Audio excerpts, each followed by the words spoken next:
Selamat siang teman-teman semua, perkenalkan nama saya Sebrida dengan NIM C0C0190026.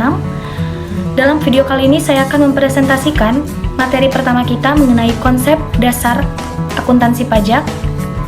Dimulai dari pengertian akuntansi pajak. Menurut Rahmat Sumitro yang dikutip oleh Mardiasmo, pajak adalah iuran rakyat kepada kas negara berdasarkan undang-undang yang dapat dipaksakan dengan tiada mendapat imbalan jasa timbal atau disebut juga dengan kontraprestasi yang langsung dapat ditujukan dan digunakan untuk membayar pengeluaran umum. Yang kedua, menurut Waluyo, akuntansi pajak merupakan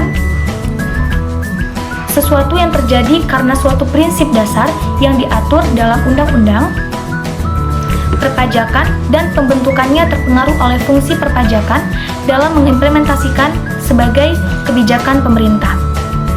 Yang ketiga, menurut Supriyanto, akuntansi pajak merupakan suatu proses pencatatan, penggolongan, dan pengiktisaran suatu transaksi keuangan yang berkaitan dengan kewajiban perpajakan dan diakhiri dengan pembuatan laporan keuangan sesuai dengan ketentuan dan peraturan perpajakan yang terkait sebagai dasar pembuatan surat pemberitahuan tahunan.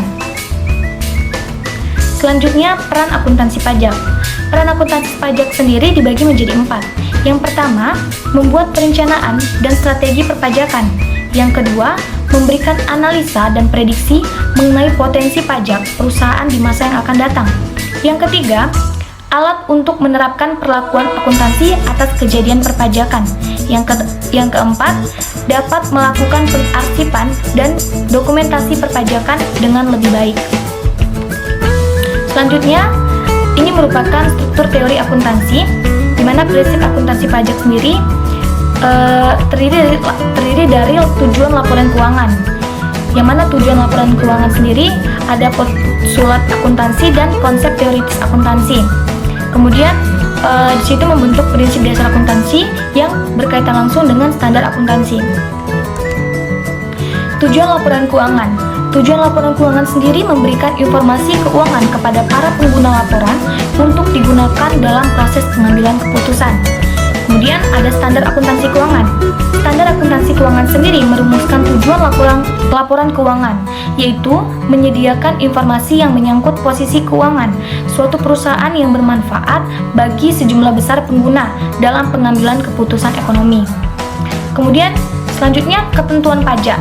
Ketentuan pajak sendiri itu menyatakan bahwa pengisian SPT tahunan pajak penghasilan oleh wajib pajak yang diwajibkan melakukan pembukuan harus dilengkapi dengan laporan keuangan berupa neraca dan laporan laba rugi, serta keterangan-keterangan lain yang diperlukan untuk menghitung besarnya penghasilan kena pajak. Kemudian ada prinsip dasar akuntansi.